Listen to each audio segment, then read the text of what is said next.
Hello, everybody. Welcome to our 5 minute daily devotional for today. As we've started from yesterday, we are going through the book of Matthew, the first gospel book in the New Testament. And our reading is taken from Matthew chapter 1, verse 18 to 25. So, as you read through that passage, after we've talked about the genealogy of Jesus Christ, laman natin na si Jesus ay mula sa lahi ni Abraham, ni David, na tunay na patunay na siya ay nararapat na tagapagmana ng trono ni David, the promised Messiah. We see the situation now na si Joseph, yung betrothed, yung engaged husband ni Mary, nalaman niya na buntis na pala si Mary. Okay? And we read in verse 20 this passage. But as he considered these things, okay, he was actually considering, ay, mapapahiya si Mary. Kasi wala makasalanan si Joseph buntis si Mary. So iisipin ng mga tao, buntis siya from another man. At sa Jewish culture, that's taboo. Okay? Kasi engaged ka lang kay Joseph, ba't ka nabuntis sa ibang tao? So para hindi mapahiya si Mary, he's considering na i-divorce quietly si Mary. Kasi mga panahon yun, pag engaged ka na, you're as good as married to that person. So, the plan was to divorce her, quietly. But we read in verse 20, but as he considered these things, okay? So, matagal na pinag-isipan kasi mahal talaga niya si Mary. Ayaw niya mapahiya si Mary.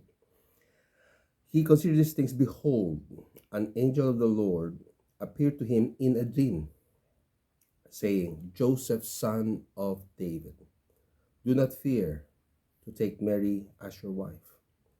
For that which is conceived in her is from the Holy Spirit.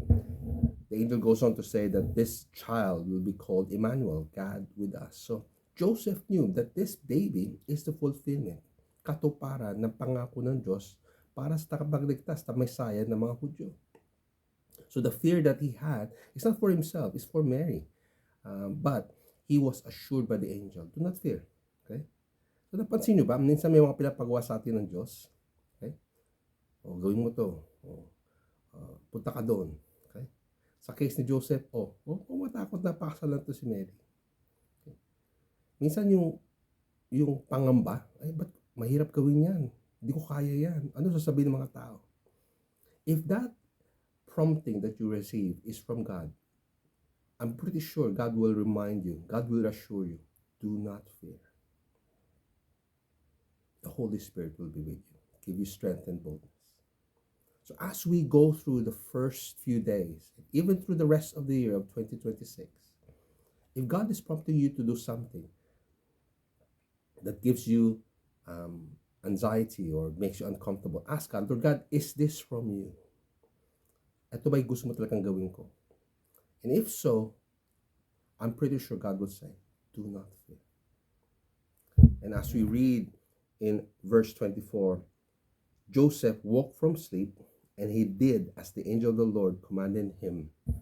He took her as his wife. Do not be afraid. Do what the Lord commands you to do, no matter what people say, and he will be with you. Now, looking into our prayer for today, we look at 1 John 4, verse 9, which says, God's love was revealed amongst us in this way. God sent his only Son into the world so that we might live through him. Praise be to God. He is the one who first loved us, and he showed us the way so that we might live through him. So let us pray. God of salvation and love, we are grateful for the gift of your dear Son, Jesus Christ. Because of you and your sacrifice, we know true unconditional love. Let us now live in ways that share your love with others. Amen. Amen. May God bless you as you live out and follow God's word.